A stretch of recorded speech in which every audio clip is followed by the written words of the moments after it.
Bienvenidos una vez más a nuestro club de lectura. En esta ocasión, nuestra 24ª lectura conjunta de la escritora Jean Rees, cuyo verdadero nombre fue Ella Gwendolyn Rees. Fue una novelista anglo-caribeña de la primera mitad del siglo XX. Sus primeras novelas se publicaron entre los años 20 y 30. Y su novela por la que es más conocida, Ancho mar de los sargazos, fue publicada en 1966, que fue como una precuela de la novela de Jane Eyre de Charlotte Bronte. Ganó en 1967 el prestigioso premio literario otorgado por W.H. Smith. Y bueno, doy paso a mi compañera Victoria. Bienvenidos a todos y bueno, apuntando lo que ha dicho Rubén, que es nos hemos reunido ya 24 veces. Eso equivale, Rubén, ¿a qué equivale? A nuestro segundo aniversario. Hoy es como nuestro segundo cumpleaños hoy. Un poco nuestro segundo cumpleaños. Y mira, aquí estamos y bueno, pues compartiendo como hicimos desde el principio, y al final pues todos vamos sumando y aprendiendo unos de otros y mes tras mes. Dicho esto, bueno, pues yo destacaría que una de las novelas obligadas a la hora de estudiar grado en estudios ingleses, que estudiamos Rubén y yo, entre otras cosas, El ancho mar de los sargazos, es una lectura cuyo tema principal es el colonialismo y esa mirada desde fuera, que muchas veces, bueno, pues se puede comparar con otras obras con la misma temática, como por ejemplo The Tempest de Shakespeare, y bueno, ya iremos hilando entre todos unas ideas con otras. Hay mucha intertextualidad aquí porque se mencionan otros libros pues muy importantes para la literatura inglesa en esa lucha que vamos a ver, Polonia contra la metrópoli. Así que bueno, no entro más, pero quería hacer una breve introducción. Y bueno, ya como digo siempre, si alguien quiere lanzar su primera impresión de esta historia tan, pues bueno, a ver cómo la entendemos todos. No voy a decir tampoco calificativos y a ver qué va saliendo.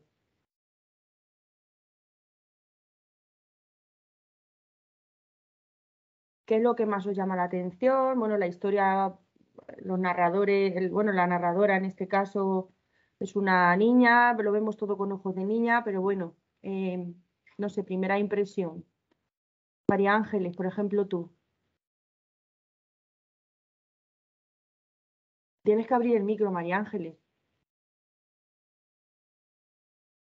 Hola, buenas tardes. Pues a ver, mi primera impresión es, pues el señor es el típico que parece ser que fue obligado a estar allí, porque yo entiendo que él es anglosajón. Lo destinarían allí a este sitio, pero la verdad es que no estaba del todo contento. Es como que añoraba su tierra y, entre comillas o sin comillas, pues era el típico que despreciaba a la gente de ahí. Es mi impresión general. Vale, gracias, María Ángeles. Sí, eso es que esta historia tiene muchos hilos conductores, pero eso que dices tiene mucho sentido y luego veremos cómo llegamos ahí al meollo de la cuestión. Sebastián, ¿alguna idea? Pero principal sin entrar en detalles, así lo que es grosso modo. Luego iremos... Sí, a ver, lo que hemos visto un poco, que va sobre el colonialismo inglés, cuando llegan, pues prácticamente vamos a ver todos los caribeños en aquellos años, y de cierto modo pues están sometidos pues a un poco la esclavitud y los signos de racismo también. Efectivamente, vale. Lo dejamos ahí de momento. Sí, gracias, Sebastián. Pues muy pertinente lo que dices. Va muy bien con lo que subyace en el texto. Y Yolanda, por tu parte. Sí, buenas tardes. Pues un poquito lo que se está diciendo. sobre todo pues el contexto cultural y el racismo y las jerarquías que están un poco basadas en el color de la piel. Así un poco al título general. Vale, pues muchas gracias. Ya vamos aquí entrando un poco en materia. En cuanto a la descripción, quiero hacer una pregunta porque esto me ha llamado mucho la atención.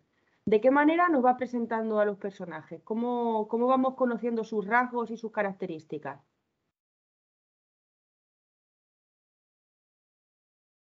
Quien quiera.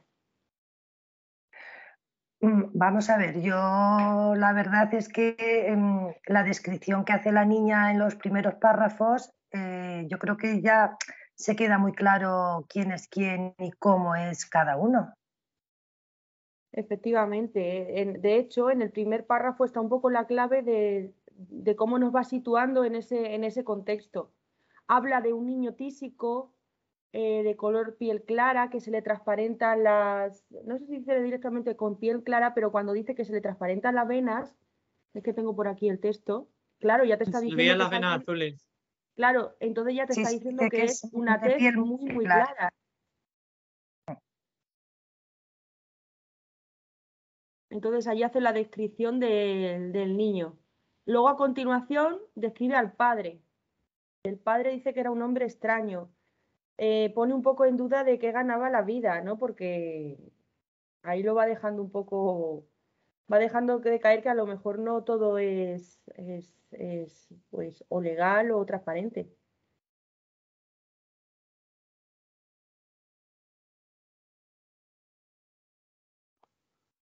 Yolanda, que tiene la mano. Sí, a mí me ha llamado la atención en la presentación de los personajes que es una presentación desde los ojos, desde los ojos de una niña, con frases muy, muy cortas y las descripciones muy, muy concretas, pero me llama la atención que los personajes, el cuerpo que van cogiendo a medida de que va avanzando el relato. Primeramente, yo creo que les describe igual un poco de forma física o con algunos aspectos también, pero según va avanzando el relato, vemos a los personajes de otra manera, conocemos un poco más su identidad, no solamente lo físico o lo que se ve a primera vista, sino vemos ya un poco aspectos de su personalidad también. Sobre todo se da un poco el cambio en el niño, que aparece como un niño ya bajito y flaco. Y pues bueno, las contestaciones que da el niño, la fortaleza que presenta ese niño enfrentándose a su madre al final también, ¿no?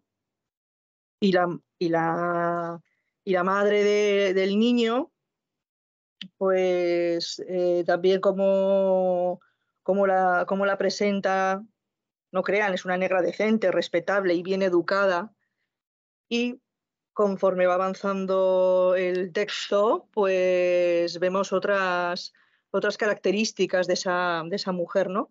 Incluso el propio padre, que al principio ya se le define como que no es un caballero, algo muy, muy importante en una colonia británica, una persona que ha bebido y demás, sin embargo es un amante de la lectura.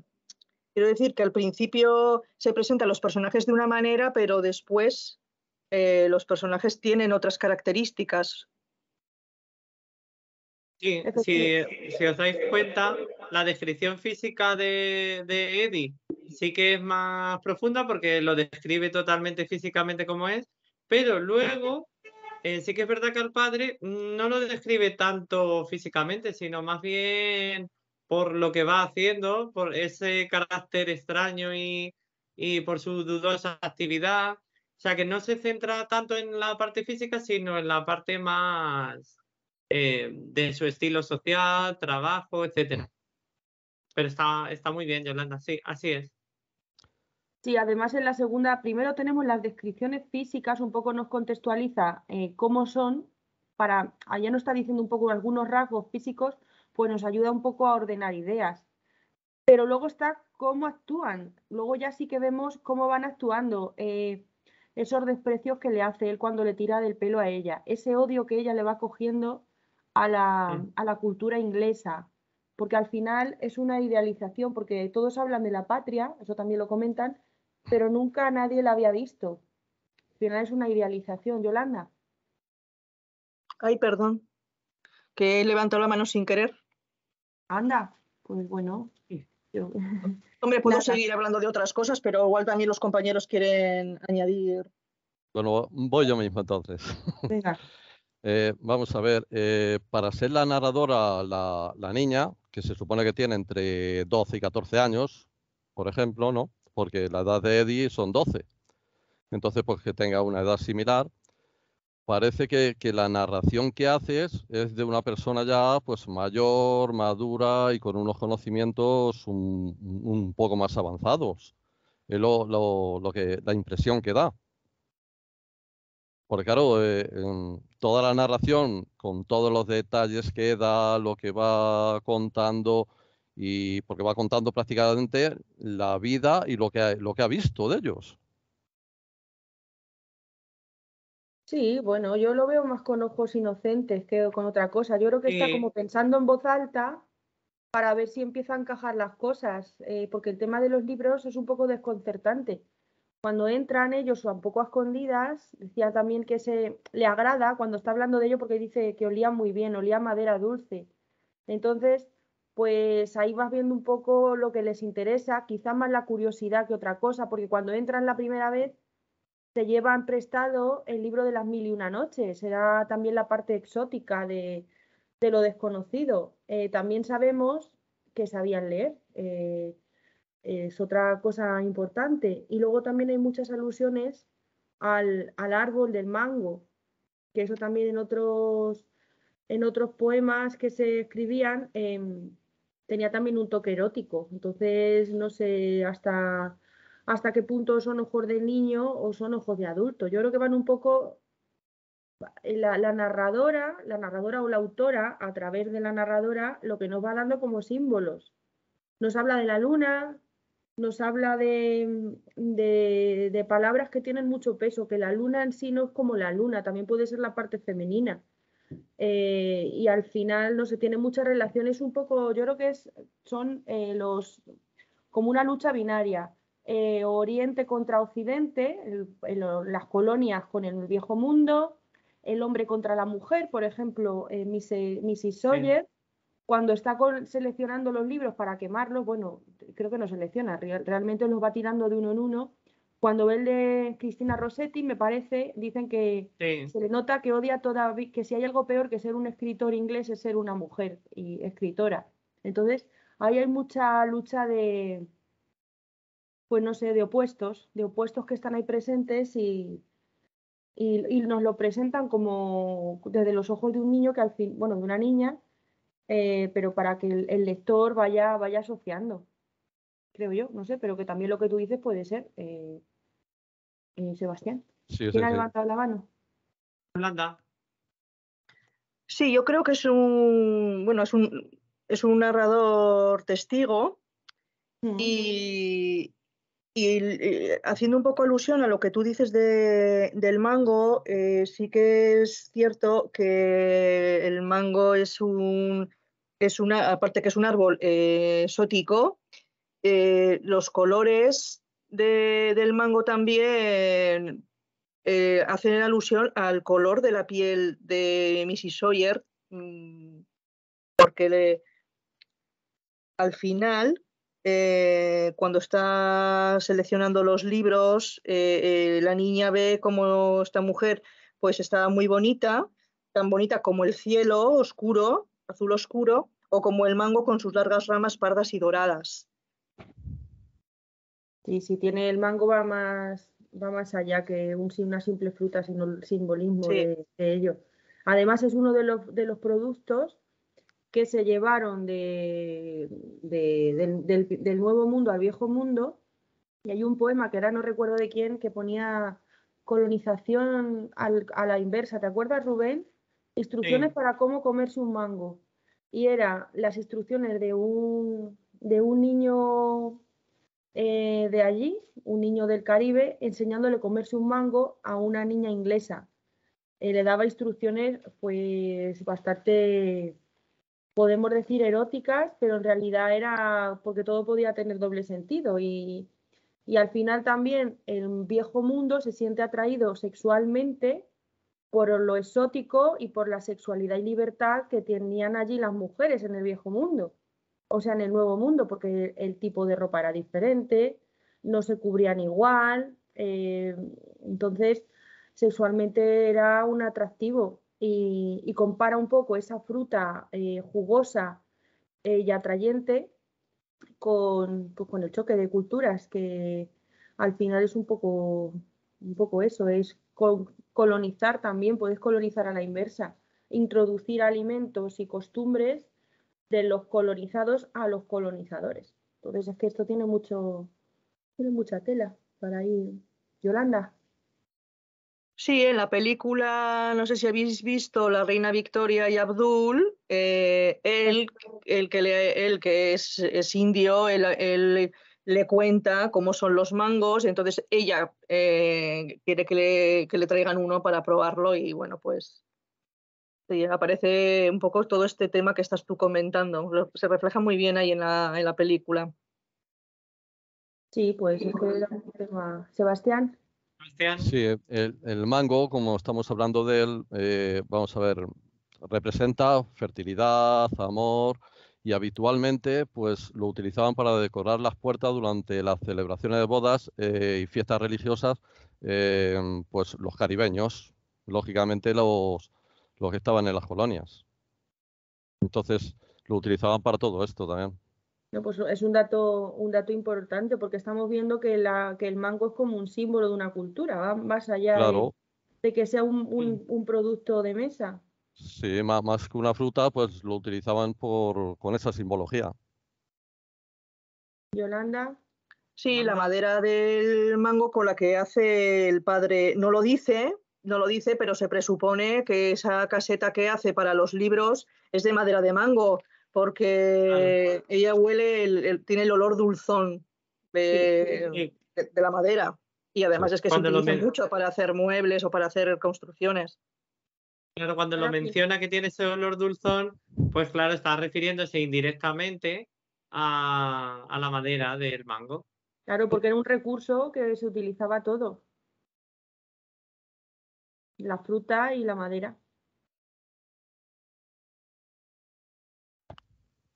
María Ángeles.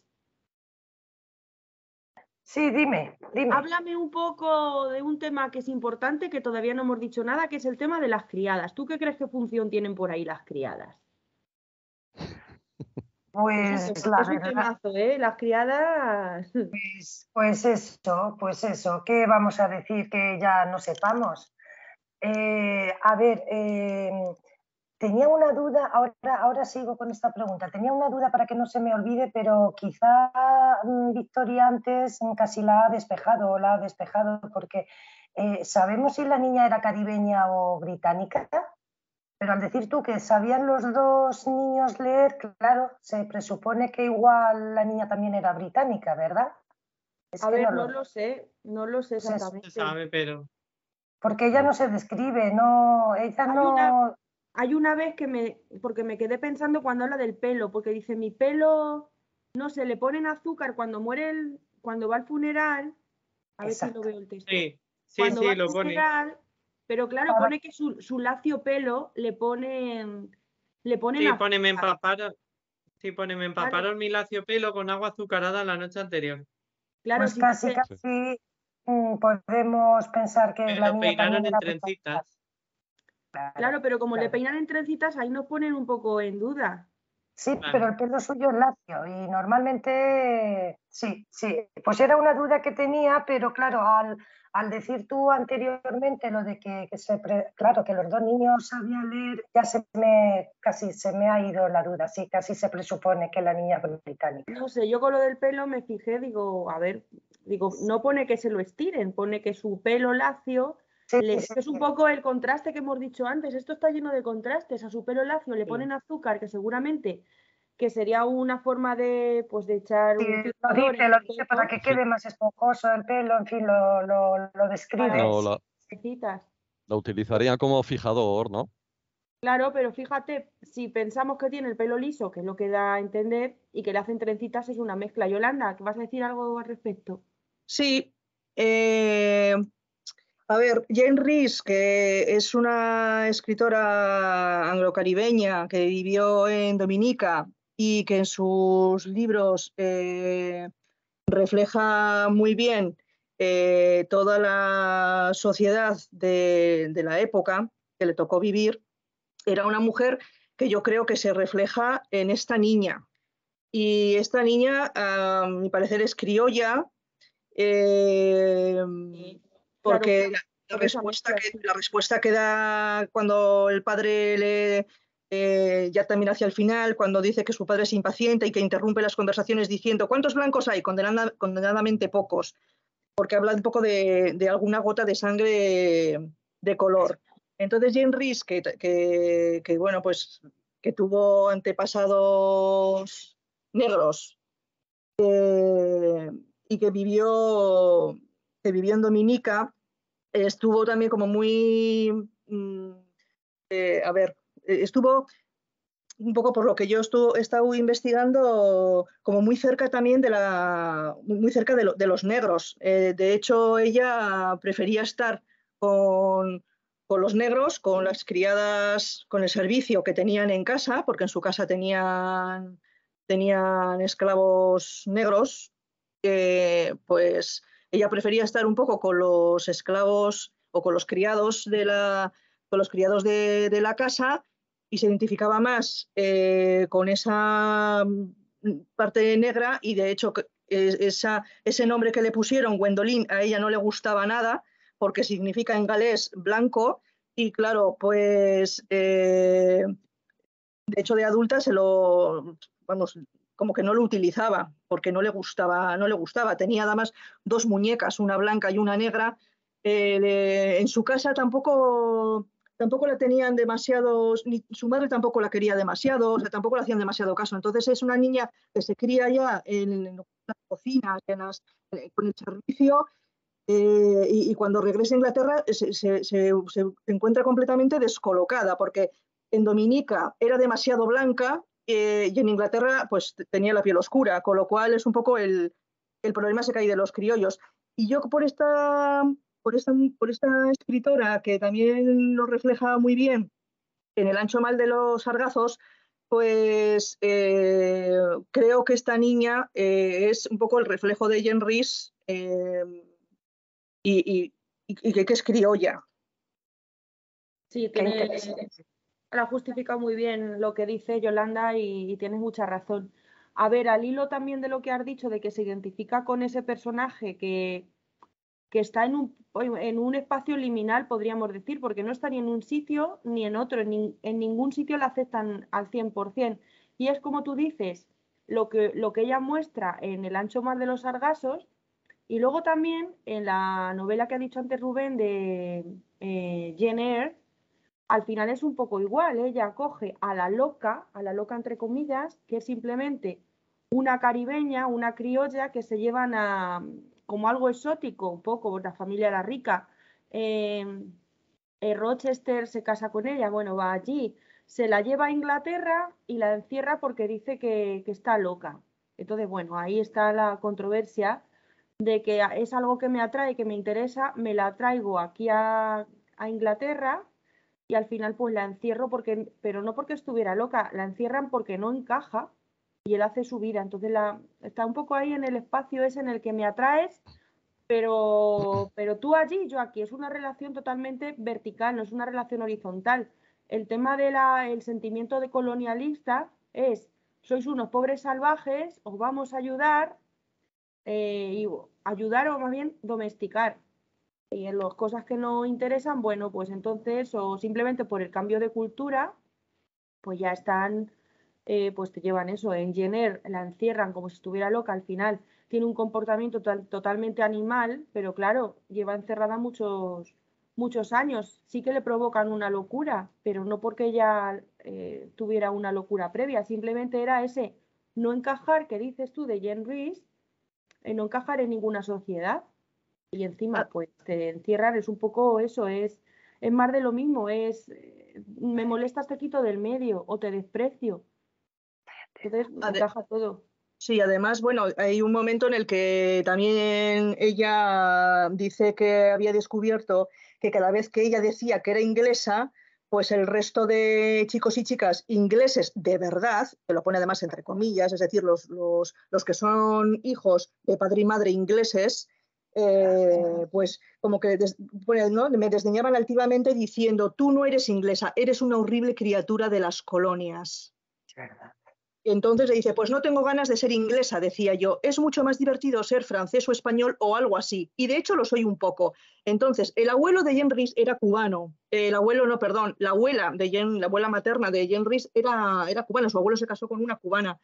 Entonces, bueno, yo creo que aquí hay un poco una pequeña incursión, ¿no? A su propia identidad. Sí, está dando voz a esas personas que culturalmente beben de dos fuentes, que la materna y la paterna, de dos culturas diferentes, y que al final pues están un poco como en segundo plano en una sociedad, ni en una ni en la otra, un poco, no sé, como otras culturas cuando vienen a España, que tienen también las segundas generaciones, hay una poca lucha de que te exigen unas costumbres pues del país de origen de los padres, que al final no es la tuya, tú has nacido a lo mejor en otro país, en otro contexto. Entonces no perteneces ni a un sitio, porque a lo mejor eres o el chino o el árabe, te señalan un poco con el dedo como diciendo, a ver, sí, tú has nacido aquí, pero tus padres qué. Y los padres, por otra parte, quieren que tengas una educación occidental, pero que tampoco te olvides de las costumbres. Y muchas veces estar en esa situación tiene que ser muy traumática, porque tienes que dar lo mejor en las dos culturas, incluso en cosas que pueden chocar, y de hecho chocan. Entonces es una historia, y ella lo refleja pues desde este punto de vista en otra cultura, en la caribeña, y bueno, y en esa dificultad de ser aceptado como uno más, en un sitio o en el otro. Al final es un poco estar en tierra de nadie. Sebastián tiene la mano levantada. Sí, vamos a ver. El relato cobra un poco más sentido por lo que ha dicho Yolanda de la escritora de Jane Reed, porque estamos hablando de la narradora, que es una niña, pero realmente es la escritora que se expresa a través de las palabras de la niña, como para darle un poco más de discreción al relato o algo parecido. Bueno, a la hora de escribir siempre hay una premisa, que es escribe de lo que conozcas, escribe de lo que sepas. A ver, te puedes Claro. documentar, pero qué mejor, de qué mejor cosa puedes escribir cuando tú te quieres dar una crítica social de algo que tú has vivido en tu propia carne Sí. y que lo quieres reflejar. Por eso Sí.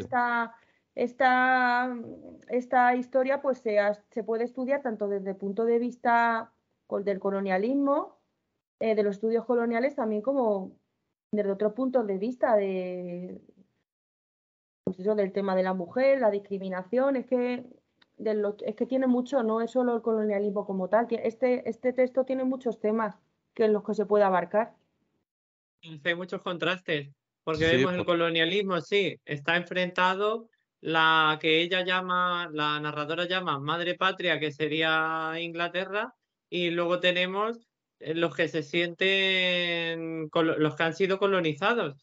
Entonces está, por un lado, la parte del país que ellos podrían mencionar como menor, frente a otro que ha sido el mayor, el que los ha conseguido dominar. Luego también, como decía Victoria, pues también tenemos la discriminación, la violencia machista, que lo vemos en la primera página, cómo la agarra, le tira del pelo, le hace de todo, le dice de todo, no solamente física, sino también verbal. El racismo, que la llama en varias ocasiones pues por ejemplo, ya está la negra presumiendo. Bueno, es que hay muchísimo. La violencia o el acoso escolar que mencionaba Yolanda, porque ahí vemos que justamente cuando se reunía con sus compañeros, pues le decían que no era inglesa, o sea, que no era realmente inglesa, que los únicos ingleses de verdad eran ellos. Entonces, bueno, pues ahí vemos ciertos temas, ciertos contrastes que se van forjando también con los libros, que los mencionamos al principio. Los libros, hay un contraste entre los que son propios de la literatura inglesa, los originales, por así decirlo, que menciona a Milton, no sé cuál más menciona, lo tenía por aquí. Lord Byron también. A Lord Byron, bueno, y así sucesivamente dice, todos esos los va guardando para venderlos, pero sin embargo los otros que no los menciona porque no tienen importancia, van echándolos a la hoguera, van quemándolos. Y justamente también otro de los temas, los escritores, los hombres frente a las mujeres, el valor que tenían en la sociedad, los hombres frente a las mujeres, que tenemos un relato lleno totalmente de contrastes, de cómo se iban gestionando los distintos temas en esa época y hoy en día todavía se sigue gestando. Y bueno, pues la verdad que está muy bien como lo ha ido desarrollando la narradora.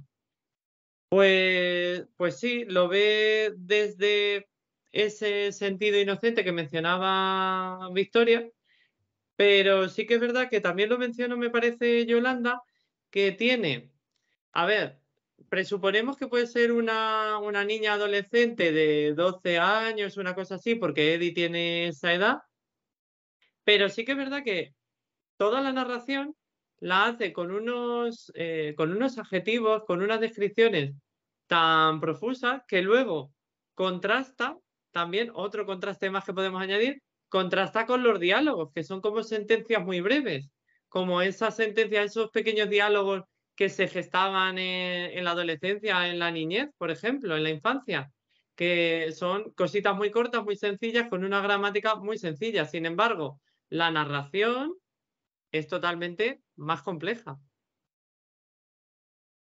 Efectivamente.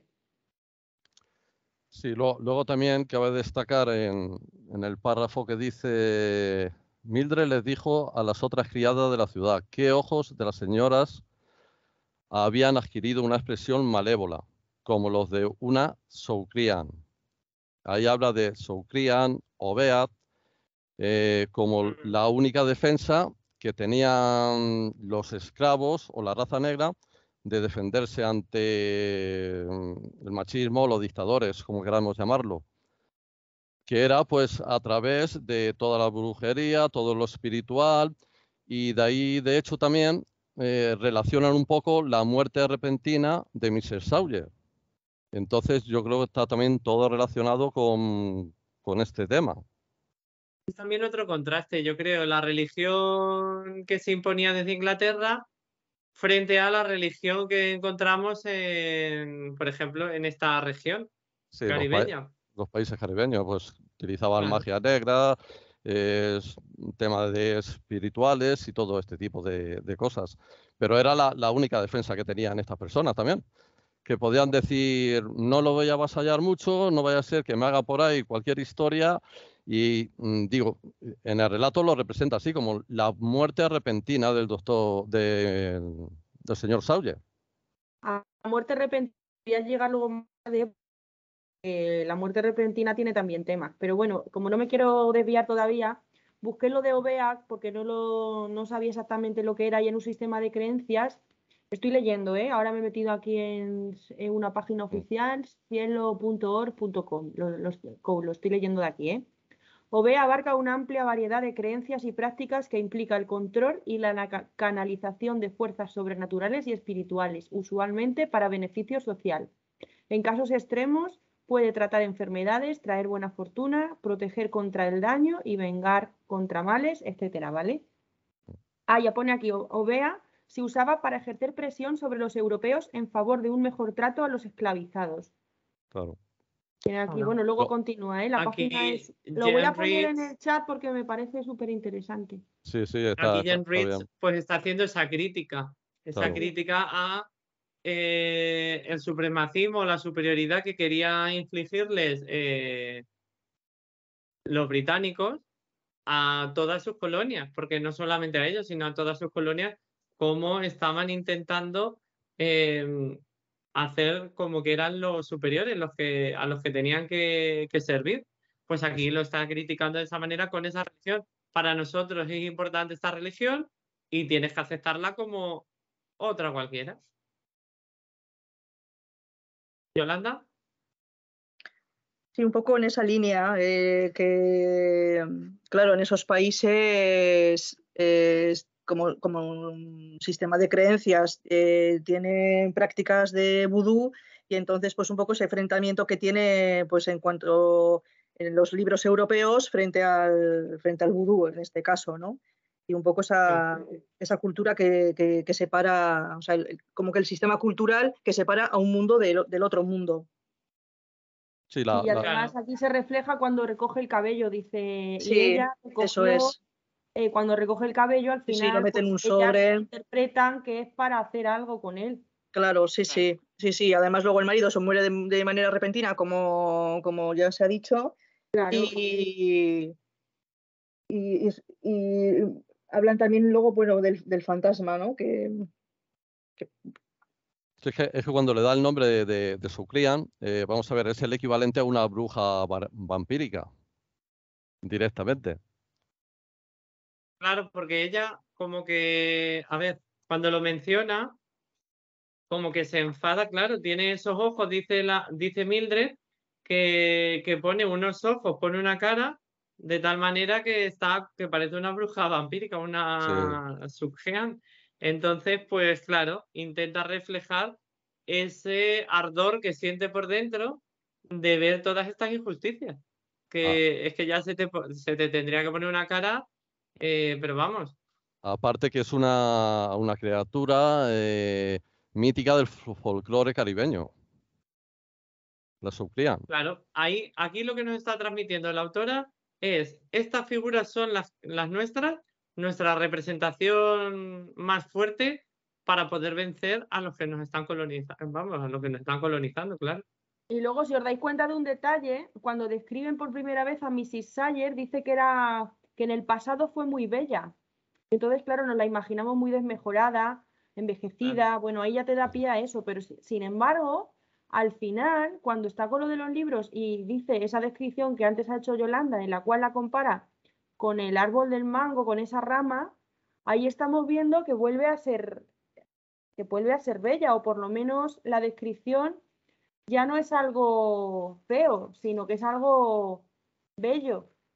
Entonces, quizá una vez que se quita el peso de soportar el maltrato de Mr. Claro. Sawyers, puede ser que ella ya esté mejor consigo misma, se sienta mejor y esa tranquilidad le dé belleza, o si seguimos con el paralelismo, con ese vampirismo o con ese mundo sobrenatural, quizá ella si insinúa que tiene poderes mágicos con lo de la brujería, el vudú o lo que quiera que fuera. Hay veces que muchas veces los vampiros se ven reflejados, se ven embellecidos cuando tienen sus víctimas. A ver, entre comillas, por ejemplo, Lucy de Drácula, una vez ella va desmejorando hasta que muere, y cuando muere empieza a ser cada vez más bella.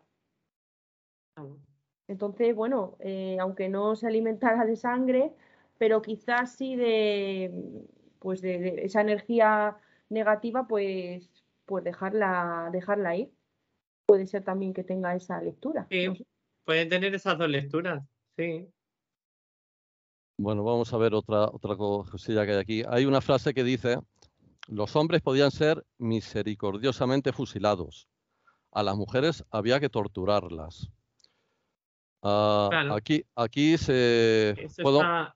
puedo mencionar Sí, a una persona, Sigmund Freud, que fue médico neurólogo austriaco de origen judío, denominado padre del psicoanálisis, y es una de las mayores figuras intelectuales del siglo XX, que vivió pues en la Alemania nazi, donde cuando le quemaron todos sus libros, dedicó una frase irónicamente a ese tipo de política, que decía lo siguiente: ¿cuántos progresos hemos hecho?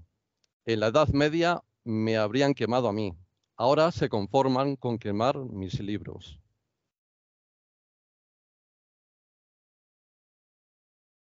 Bueno, sí, al final los libros representan mucho y sí, los quemas para hacer destruir. Es que es importante, por ejemplo, en el Quijote también hay una quema de libros. Esto es prohibido, no lo leáis, los eliminamos.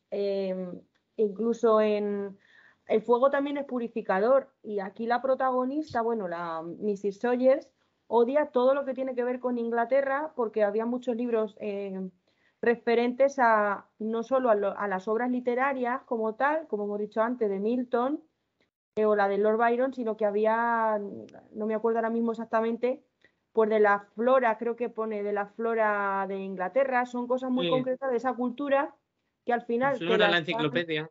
Te la están imponiendo, que todo el mundo habla de la patria como algo grande, cuando la patria nadie la conoce. Y el tema de los narcisos, por ejemplo, que Mr. Sawyer dice que son la flor más maravillosa y que daría envidia a todas las flores del Caribe, más o menos dice eso, ahora no lo estoy leyendo, en realidad lo que está imponiendo es que una cultura es mejor que la otra, puesto que el narciso es la flor nacional de Inglaterra, de Gran Bretaña, ¿vale? Entonces, al final no está diciendo, lo dice con las flores, pero en realidad es un país donde va a parar con el otro. Es una comparación, incluso compara las flores, cuando las flores tropicales son mucho más exuberantes que los narcisos, que son un bulbo y es una flor amarilla que sí, como acampanada, es una flor bonita, pero es que dice que no hay ninguna flor que pueda hacerle sombra al narciso. Siempre es una cultura sobre la otra. Engrandeciendo a Gran Bretaña. Mano levantada. Sí. Sí, y además habla de cómo los habitantes, o sea, los ingleses que están ahí en las colonias, pues cómo elogian las damas de mejillas rosadas, los teatros, las tiendas. De hecho, ahí al final cuando a la niña la esponjan un poco el pelo, la ponen el vestidito blanco, ¿no? La niebla, añoran todo lo que para ellos es lo mejor, ¿no? Incluso hablan de las comidas exóticas como salmonetes. O sea, para ellos lo exótico ahora es, claro, lo que dejaron atrás, ¿no? Como los niños también juegan a pronunciar la palabra fresas, strawberry, con el acento así como gutural, ¿no? Pues eso me ha llamado mucho la atención, por ejemplo. Que no les que no le gustan las fresas, ¿no? Y tampoco me gustan los narcisos. Entonces, es un poco esos diálogos como inocentes que tienen entre ellos, esas conversaciones inocentes que cobran pues mucho sentido y mucho peso en una escena capital que es la de la propia quema de los libros, ¿no? Que es la escena más importante del relato, ¿no? Porque esos niños que son un poco pasivos, que están hablando de sus padres como algo no lejano a ellos, pero bueno, algo que no tiene que ver con ellos directamente, ¿no? Pasan a ser un poco como protagonistas en esa última escena, ¿no? Y cómo el niño, pues eso, coge un libro, en ese momento se identifica con su padre, ¿no? Y lo defiende contra su madre y también dice te odio también a ti, ¿no? Y ella, bueno, pues salva otro libro que si acaso, bueno, se puede comentar igual más adelante, por si acaso alguno quiere comentar otras cosas y hablaremos. Quería hacer un paréntesis, como le pregunté a María Ángeles lo de las criadas y luego formuló otra pregunta y ya nos hemos ido por los otros derroteros, pues para que no se quedara la pregunta ahí en el aire. María Ángeles, ¿qué opinión te parece a ti que tienen aquí qué papel tienen las criadas? O si quieres comentar otra cosa. No, sí, luego ya nos hemos desviado, como dije yo, lo de la niña.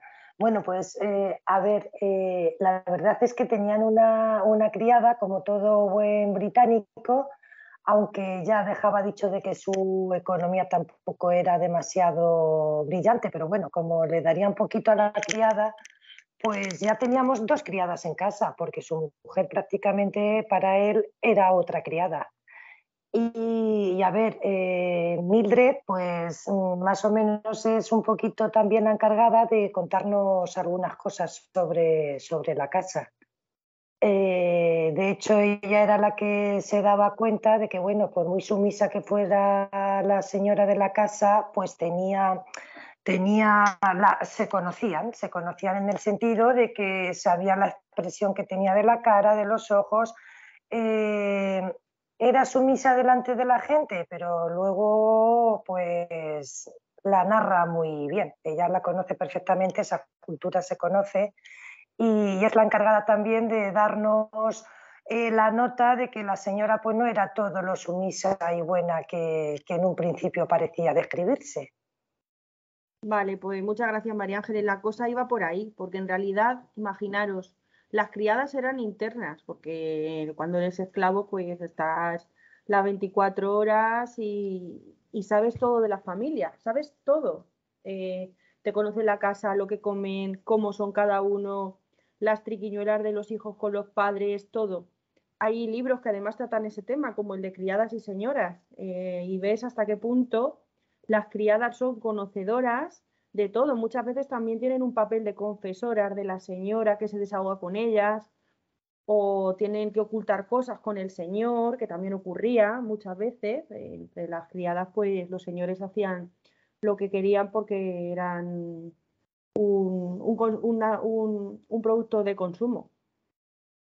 Entonces, pues conocían muy bien, y luego a través de esos ojos y de esos comentarios vamos viendo cómo la señora Sawyer intenta mantenerse firme en el aguantar públicamente los desprecios de él, pero va acumulando mucho odio, que al final es lo que señala con esa mirada cuando la describe, cuando recoge el mechón. Estamos diciendo, uy, que al final explota y tenemos esa explosión, que yo no sé, y ahora voy a mencionar lo de la muerte repentina, porque puede ser que sea cosa de magia, vudú, etcétera, o algo mucho más humano, que puede ser pues otro tipo de muerte con alguna planta directamente, no invocando a nadie, y que fuera pues algún envenenamiento. Eso de la muerte repentina no está ahí por casualidad, en absoluto.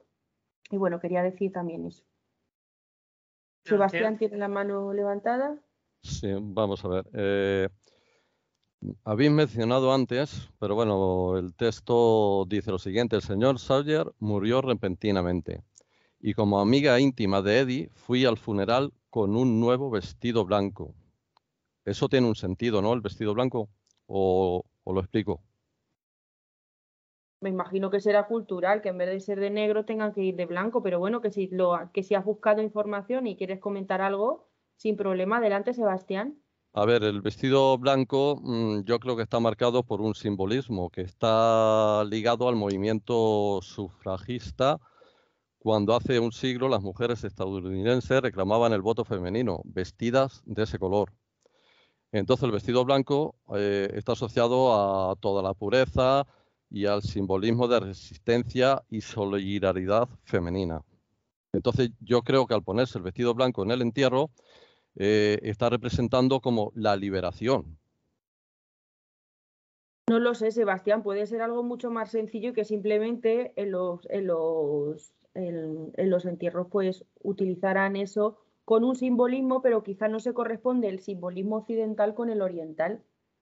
¿Sabes? El nuevo mundo con el viejo mundo, a lo mejor ahí el color blanco significa, no sé, el más allá, por decirte algo. No lo sé. Entonces, sí, pero es que, habría que verlo en qué contexto tiene el símbolo, o sea, qué simboliza ahí puede ser lo que tú dices, bueno, pero aquí mezclar a las sufragistas que todavía no estaban en acción, pues no cuadra mucho. Ya, pero al poner con su nuevo vestido blanco, parece ser que se lo había comprado como para ese momento. Sí, para la ocasión, sí. Para la ocasión. Entonces, claro, al ser blanco, pues te llama un poco la atención. Dices, pues esto ya ves como que quedan libres y prácticamente se liberaliza al morir ya el señor Sawyer. No sé el simbolismo que tendría allí. Yo pienso que a lo mejor puede ser más bien de tipo cultural, porque sí que es verdad que, por ejemplo, en otros países se ponen para hacer el luto, por ejemplo, se ponen de azul, en los países orientales se visten de blanco, ¿vale? Me parece que en otro país también de violeta, o sea que va cambiando según la cultura, se visten de una manera para ir a los funerales o para hacer el luto. Entonces puede ser cultural, pero por los sufragistas a lo mejor es más bien posterior, pero yo creo que puede ser cultural, más bien. Y luego también las tradiciones van cambiando. Por ejemplo, en España hace ya Claro, muchos años las novias iban de negro. Hace sí. muchos años, por lo menos en Andalucía, me consta que conocidos míos a sus padres, sus abuelos, se casaban de negro, las mujeres. Sí, Entonces, claro, es algo van temporal, cambiando. geográfico y ahora en Andalucía, bueno, pues se visten de blanco, pero que va cambiando también, un poco va evolucionando. Entonces, bueno, pues no sé qué significaría antes que las Sí, novias pues, fueran de negro, sí, en este pero caso, ahora van de pues blanco. Entonces, es el simbolismo de cada lugar. Claro, sí. depende de cada cultura, pues lo reflejan de una manera. Aquí el luto en España pues se ve de negro y bueno, antiguamente como decía Victoria, pues en la zona de Andalucía se vestían de negro para el casamiento, por ejemplo. Sí, es Pero que sí el que es tema. verdad que hay, Sí, sí, sí perdón. hay en otros países, por ejemplo en México, sí que cuando leí lo del vestido blanco busqué información y por ejemplo en México se visten de azul para hacer el luto. En Siria me parece que también era de azul. Entonces, bueno, va cambiando, depende del país y de la zona, pues va cambiando. Sí sé que en los países orientales se visten de blanco para hacer el luto, no de negro, como por ejemplo aquí. Sí, y por ejemplo en Inglaterra, bueno, ahí cuando la reina Victoria quedó viuda, tomaron como el canon de lo normal para, como un patrón a seguir, cómo ella cubrió, cómo ella vistió y cómo ella vivió ese luto de un montón de años. Entonces, un poco van imitando imágenes y, como digo yo, siempre adaptándose a la evolución natural en cualquier cosa.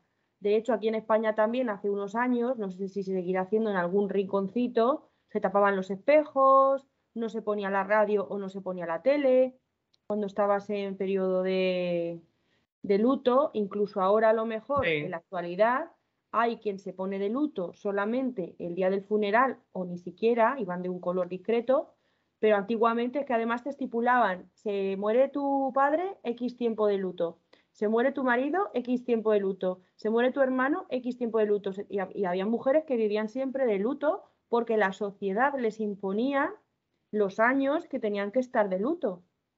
Ahora más bien es sí. una, no, ahora por supuesto que es una decisión propia de cada uno, pero hay patrones muy establecidos y muy marcados que afortunadamente pues se van diluyendo un poco en el tiempo y una evolución continua en la forma de En mi vivir pueblo, por ejemplo, estos se sigue momentos tan haciendo. importantes para los seres humanos. En mi Luego, pueblo se sigue haciendo lo que dice Victoria, lo del luto. Aquí hay muchísima gente que sigue eso todavía, pues lo tiene que tener tanto tiempo. Se muere un hijo, un padre, lo que sea, y tienen distinto tiempo para cada Sí, uno. sí, como una Y hay fórmula. gente que no va, hay gente que no celebra ni los cumpleaños, hay gente que no sale a comprar a la plaza para que no los vean, etcétera. O sea que es distinto, depende de la cultura, de cada zona, de cada lugar. Sebastián, Sebastián. volviendo sobre la muerte del señor Sawyer, hay más abajo en un párrafo donde dice, luego estábamos él y yo en el jardín. Corrimos por el sendero cercado de ricinos. Los ricinos es un veneno, son plantas venenosas que se encuentran. Entonces, también llama un poco la atención la muerte del señor Sawyer con que estas plantas estuvieran allí plantadas. Claro, eso es lo que ha dicho Victoria antes, que puede ser una muerte repentina por la creencia popular que tenían en el vudú o en ciertas acciones que tuvieran religiosas, o puede ser también por un envenenamiento, porque lo va dejando ahí caer. Y Sí, yo lo del ricino no sabía ese dato. Gracias, Sebastián. No sabía que Sí, era sí, venenoso. está presente el Pues ricino. entonces, pues cada vez lo veo más claro. Se la ha Es cargado que está ella. más claro. Es que está más claro. Y luego, a ver, leyendo, porque es que hay algunos párrafos que te descolocaban un poco. No sé si me lo podéis aclarar o es que no lo he llegado a entender del todo. Hay un párrafo donde dice, pero le contará a su madre toda clase de mentiras acerca de ti. Dijo, es terriblemente mentirosa, es incapaz de inventarse ningún cuento para salvarse a sí misma, pero no le cuesta nada inventar mentiras sobre los demás. Aquí cambia completamente el narrador, ¿no? No sé si es la niña que le está hablando a Lady, ¿no? No lo Mm, sé, a Eddie. No, no, es que más antes dice, ¿qué nos hará tu madre? Dice la niña. Nada, dijo Eddie. A mí no me hará nada. Estaba tan blanco como un fantasma, con su traje de marinero, de un blanco azulado incluso en la puesta del sol, y se le había fijado en el rostro la sonrisa burlona de su padre. Y después viene este texto que dice, pero le contará a tu madre toda clase de mentiras acerca de ti. Dijo, es terriblemente mentirosa.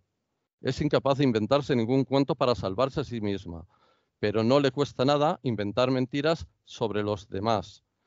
Mi madre no le hará ningún caso, dije, pero no estaba nada segura. ¿Por qué no? Porque porque no es blanca. Entonces, este párrafo es que no he Ah, llegado. pues yo creo que es la conversación de los niños que están hablando de cómo es cada madre. Dice, mi madre inventará mucho. Dice, ¿qué le dirá la tuya? Dice, da igual, si no le va a creer, porque no es blanca. Y al final es otra vez otro choque. Si eres negro o no eres blanco, tu testimonio no vale nada, vale cero.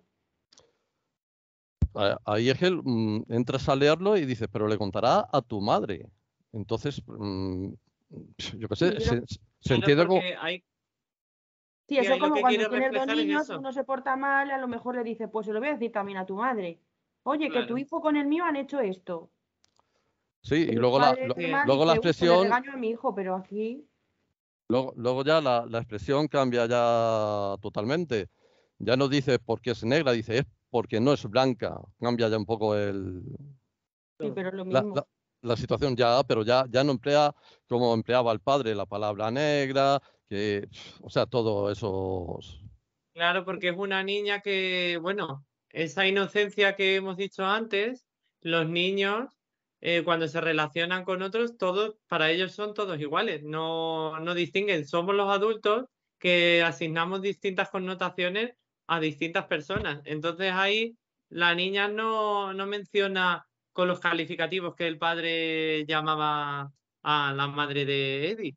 Ahí, sin embargo, los niños están viéndolo desde su punto de vista, desde su inocencia. Claro, pero aquí los niños, por ejemplo, también se la han jugado, han transgredido las Claro. reglas, han robado dos libros que iban a ser quemados. De hecho, hay uno cuando sale, coge el libro contra su pecho, esquiva el brazo de Mildred, creo que era Mildred, ¿no? Sale corriendo y dicen, uy, ¿qué nos va a pasar? Y luego, bueno, ya llegando al final, me gustaría que Yolanda sí que nos dijera, nos hablara algo sobre ese libro que salvan, el último, Sobre al esa final, novela. las últimas líneas, el final, Yolanda. Bueno, pues para mí es lo más importante, además del relato, ¿no? La quema de libros y precisamente qué es lo que salvan, esa escena final donde se sitúan perfectamente cómo es cada madre, como decía antes, es como de golpe y porrazo llegan como a la madurez esos niños, ¿no? ¿Y qué libros salvan? Pues él salva a Kim, de Rudyard Kipling, en su libro sobre mestizaje, y la niña pues salva Fuerte como la muerte, de Guy de Maupassant, bueno, pues que es un libro que habla sobre los celos, sobre el compromiso, pero bueno, es un libro que es un poco como la expresión de la propia historia, porque un poquito antes, cuando cogen los libros y llegan a la casa del niño y el niño le dice no te vayas y se sientan precisamente debajo del mango, otra vez la aparición del mango, empieza a llover, ellos están dados de la mano, empieza a llover sobre sus manos y entonces ella interpreta, ¿no? Pues sin duda estamos casados. Un poco otra vez vuelta a los rituales, los posibles rituales que se podían tener allí en aquella zona, ¿no? Entonces, bueno, pues ese descubrimiento que hace la niña, que bueno, en principio se queda como decepcionada porque le parece que va a ser un libro aburrido, que además no lo va a entender porque está en francés. Yo creo que es como la clave, ¿no? Fuerte como la muerte, yo creo que es como la clave del libro, o sea, del relato de Jean Rhys. Claro, porque al final la que tiene el libro es una mestiza que posiblemente le puedan pasar a lo largo de su vida muchas escenas de discriminación racial, tal como le pasaba a la madre de Eddie. Entonces, esto de fuerte hasta la muerte, pues es como decir, un hálito de decir, bueno, pues venga lo que venga, tienes que ser fuerte. Sí. Porque, claro, es una niña y a la larga pues va a tener que sufrir mucho tipo por ese contexto social y ese colonialismo, pues le va a tocar lidiar con muchas malas situaciones. Otra cosa curiosa es el porqué del libro de King. Empieza en la página 20, porque esas páginas la ha arrancado el padre en su momento, porque no le gustaban. O la madre. La madre. No se dice, o sea, el Claro, padre no. dudo que arranque los libros porque se ve que los tiene como tesoros en una habitación aparte, en una biblioteca que se ha hecho exprofeso para él solo. Sí, sí, sí. Claro, de hecho Entonces, la pone que la construyen pegada a la casa, no forma parte de la casa, es como un espacio propio, que a la misma vez anoté yo aquí un poco que esa biblioteca es un poco la biblioteca del enemigo para la madre, es como The sí, Others. Hay una figura, un concepto en literatura, bueno, en literatura y en más ámbitos, que se llama The Others. Son los otros. ¿Quién son los otros? Pues todos aquellos que son diferentes a ti. Entonces, esa biblioteca representa a los otros, a tus enemigos, a los que son diferentes. Entonces, por eso ella le genera tanto odio. Para ella eso entra en el lote de su marido, en los libros e incluso de su hijo, porque le dice, pues si tú los quieres, también te odiaré a ti. Al final es un poco un odio general de ese daño que ha sufrido esa mujer, que representa el daño de otras muchas figuras, lo están condensando en ella, pero esa situación se daría posiblemente en todas las haciendas. Sí, es Y que bueno, es ese simbolismo de los otros, esa presencia y cómo los aniquilamos en cuanto tenemos la primera oportunidad. Es que Sebastián. los dos libros que salvan, pues prácticamente van sobre la vida que pueden llevar los dos muchachos. Uno es, como bien ha mencionado Yolanda, sobre el mestizaje y todo esto, y otro pues representa pues el amor, la vejez, o sea, todo lo, aunque no lo entiende porque está en francés, pero es lo que representa ese libro. Bueno, pues yo creo que ya Dos opuestos. llevamos ya casi una hora, o no, llevamos una hora. Y hay, Una hora. hay otra cosilla también que hablan de una frase que dice, esta tarde había un crepúsculo rojo, un enorme, triste y aterrador crepúsculo. ¿Eso que puede estar asociado sobre las brujas vampíricas o algo de esto también?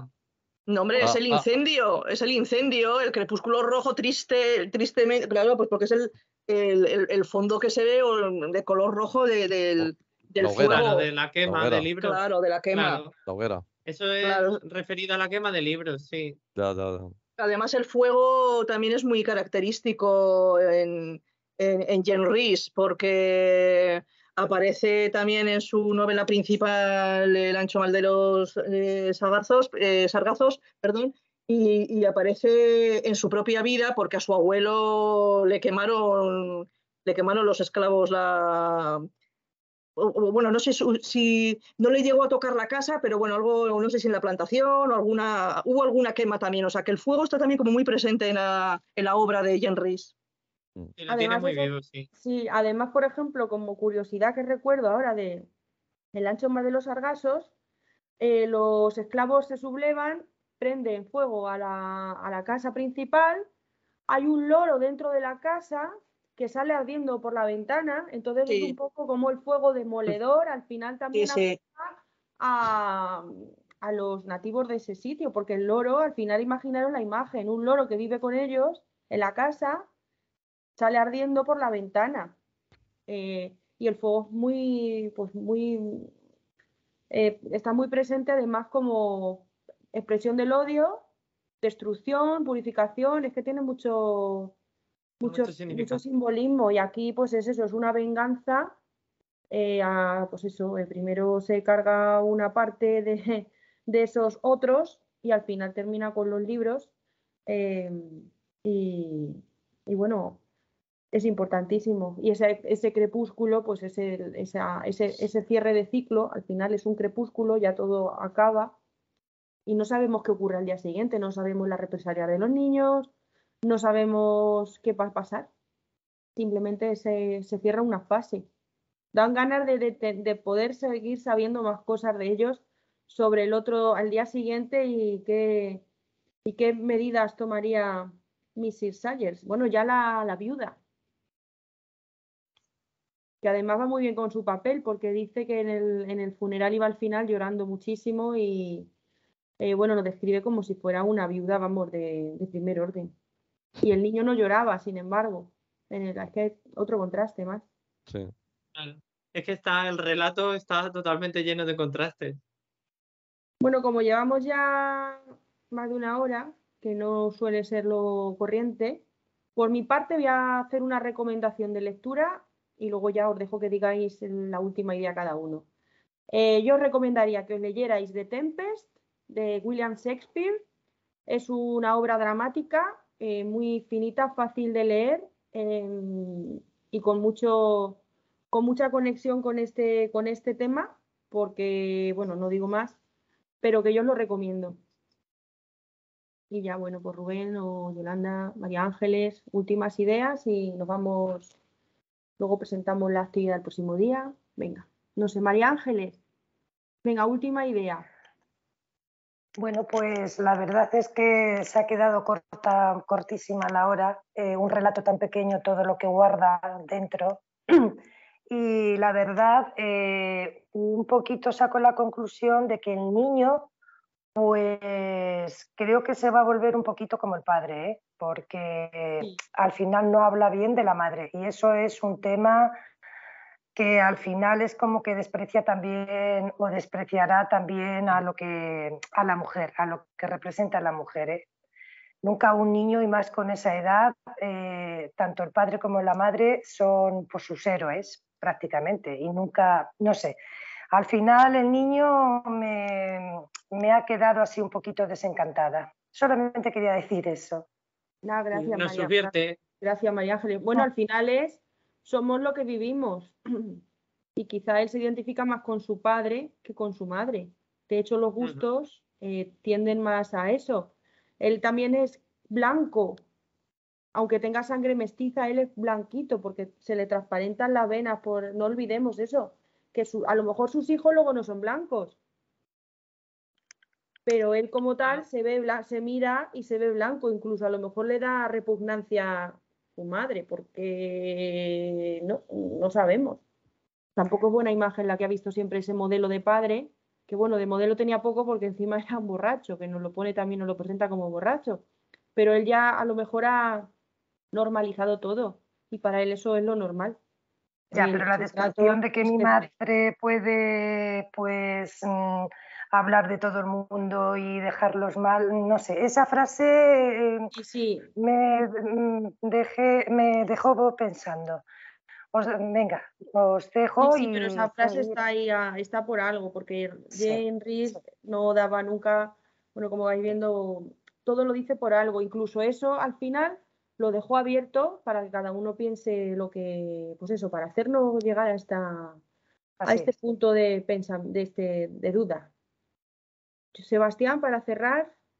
Sí, vamos a ver que la quema de libros, dependiendo la persona que lo ejecute, puede ser para quemar cosas positivas o cosas negativas. Depende de la persona que lo lleve a cabo. Sí, por ejemplo, vamos a ver, voy a poner un ejemplo. Si es un dictador, como Hitler, Franco, porque hay varias imágenes de quema de libros, quieren quitar toda la cultura de las personas intelectuales que puedan influir negativamente en su régimen. Según ellos. Según ellos. Pero ¿qué quema de libros? ¿A quién justificas que queman los libros, Sebastián? Si hay quema de es que el quemar libros están quemando también personas, ideologías, y están quemando todo con ello. Sí, pero es una diferenciación. ¿A qué te refieres? Y entonces, en este caso de relato, pues parece ser que la señora Sawyer lo que quema es todo lo negativo. No quiere saber nada de lo que queda del señor Sawyer. Quiere quitar todo para empezar una nueva vida. Entonces, por eso digo que dependiendo de la persona que ejecute esa quema, pueden ser cosas positivas o cosas negativas. Lo que queme. Lo positivo en la quema de libros no lo veo, Sebastián. Lo positivo yo lo relaciono en este relato. Por ejemplo, la persona Sawyer estaba sometida a su marido, entonces quería borrar todo lo que fuera de él. Sí, pero hay positivo tampoco porque le está quitando a las demás personas una información que a lo mejor también puede ser útil para los demás, pero egoísta y vengativa, pero pero ahí ella no le veo parte positiva. Pero ella yo creo que lo ve así como quitar todo lo que esa persona le ha estado haciendo daño, pues dice, pues yo borro todo lo que tiene de él. Claro, o sea, lo que intenta es borrar la patria de su vista, pero no claro, algo positivo. A su vez, los daños colaterales, lógicamente, pues están ahí, porque le está quitando información pues a la chica esta, la narradora, o a su hijo. No, y que antes tampoco era fácil de tener libros. Entonces ya culturalmente estás empobreciendo a otro sitio, pero bueno, es una opinión. Entonces, claro, por eso digo que dependiendo las manos que sean ejecutadas esa quema de libros, o puede ser tener una parte positiva o negativa. Bueno, pues es una opinión, es tu opinión, y bueno, yo pienso otra cosa, pero que para eso estamos aquí, para opinar. Sí, cada uno. Falta, Yolanda. Anda. Bueno, pues a mí un poco me queda la pena de que no hemos hablado de los tiempos verbales, que creo que aquí son también muy importantes, pero no nos vamos a enredar más porque es un relato que, como dice María Ángeles, es corto, pero tiene mucha miga, demasiada para una horita, ya un poco larga. Entonces, bueno, para mí lo más importante es cómo aborda la situación cultural, ¿no? Esas barreras que separan, esas barreras infranqueables, ¿no? Que separan pues, los blancos de la metrópolis con los blancos criollos, con los mestizos, con los negros, ¿no?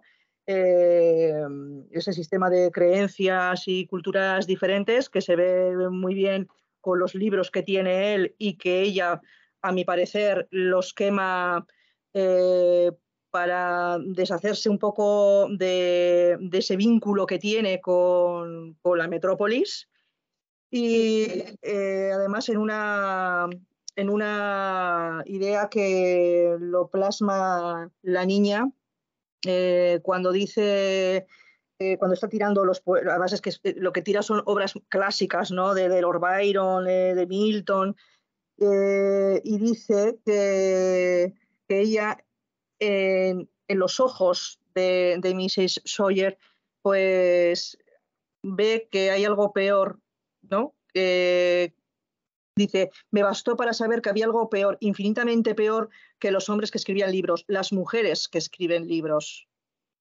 Entonces, ahí a mí me parece que recoge muy bien pues pues todo ese tema de la discriminación por los malos tratos que había sufrido, de su propia cultura despreciada, no sé, recoge muchas cosas. Para mí la idea general o central es esa, pues esas barreras que hay entre ese racismo, ¿no? Esas jerarquías que hay basadas en el color de la piel. Gracias, Yolanda. Y ya, Muchas gracias. Rubén, para finalizar y luego dar paso otra vez a Yolanda para que nos presente la próxima lectura. Bueno, yo me quería quedar, sobre todo, siguiendo con la idea que ha expuesto Yolanda, el tratamiento del colonialismo como esa patria que todos nos gestamos en nuestras mentes, cómo tratan a otras que también son grandes, pero que nos las quieren hacer ver como que son pequeñitas, que tenemos que atacarlas, cómo trata ese colonialismo y ese colonialismo que lleva aparejado, esa violencia que lleva contra las personas que ellos mismos consideran como inferiores. Esa violencia machista que lo hemos visto de Mr. Sawyer, el señor Sawyer, contra la señora Sawyer, que hasta le llega a arrancar el pelo. Y esa violencia que también podemos ver ahí inherente del superior, por así decirlo, contra el inferior. Y bueno, pues ya le damos paso a Yolanda para que nos cuente lo del siguiente club de lectura. Bueno, pues el siguiente club de lectura vamos a tratar un microrrelato, así que no nos va a hacer falta mucho tiempo para leerlo, pero sí para analizarlo, porque es un microrrelato que va a tener mucha miga. Este microrrelato comentamos la vez pasada que tenía que ser hoy, pero por razones de agenda no ha podido ser, porque Manu Espada, que va a ser el autor con el que vamos a conversar, no podía estar hoy, entonces lo aplazamos al 12 de junio. Y vamos a leer La bala, agujero de gusano, que es un microrrelato que aparece en un libro que estáis viendo en pantalla, Personajes secundarios. De Manu Espada, pues, qué decir, es un escritor joven, es periodista de profesión, trabaja en la televisión y tiene publicados ya unos cuantos libros, no solo de microrrelatos, sino también tiene algunas novelas. Entre sus títulos, pues tiene El desguace y Fuera de temario, que son volúmenes que son dos libros de relatos, de microrrelatos. Zoom, 100 y pico novelas a escala y personajes secundarios. Como os decía, el último libro que tiene publicado es Petricor, que también es de microrrelatos. Y de él decir pues, que es uno de los autores contemporáneos más innovadores y que se ha convertido en un referente del género. Tiene también publicado un libro sobre las herramientas del microrrelato, donde bueno, pues da unas pistas para aprender o mejorar la escritura del microrrelato, que como sabéis pues es un género que está cobrando mucha fuerza en este momento. Y bueno, pues entre otros premios, pues ha ganado el certamen de relatos de la cadena SER, el certamen de la revista Eñe y bueno, pues esperemos que podamos contar con su presencia el próximo 12 de junio y podamos conversar con él y que nos explique un poquito, pues, algo sobre cómo escribir microrrelatos o al menos que nos explique cómo ha concebido este microrrelato que vamos a leer, que es La bala, agujero de gusano, que es un microrrelato, vamos, de rabiosa actualidad, por desgracia, y con el que vamos, yo creo que también a disfrutar mucho. Victoria, el micrófono. Perdón. Que muchísimas gracias, Yolanda, por la presentación y además aprovecho para agradecerte públicamente que hayas sido tú la persona que ha contactado con Manu Espada, que fueras la que nos hicieras no sé, que nos lo presentaras sus microrrelatos, porque sinceramente yo no lo conocía. Me encantó lo que hemos leído y bueno, sobre todo ese contacto que has hecho con él y que nos facilites y posibilites que el próximo 12 de junio pueda estar con nosotros y bueno, pues vivir esta experiencia con el autor, que eso es un lujazo siempre. Así que muchas gracias, Yolanda, por haber hecho esto posible. Esperemos Bueno, también que no tenga la agenda apretada y podamos contar con él. Bueno, Yo me uno al agradecimiento, Yolanda. bueno, a todos los demás, muchas gracias por habernos acompañado. Os esperamos pronto, que un mes se pasa rápido. Bueno, además va a ser menos de un mes porque estamos a 22 y va a ser el 12 dentro de 20 días prácticamente. Nos vemos pronto y bueno, que paséis buen domingo. Muchas Muchas gracias. Nos vemos pronto. Gracias. Muchísimas gracias por estar con nosotros durante ya 2 años. Lo poco que queda de domingo ya. Ya lo poco que queda de domingo, sí. Muchísimas gracias.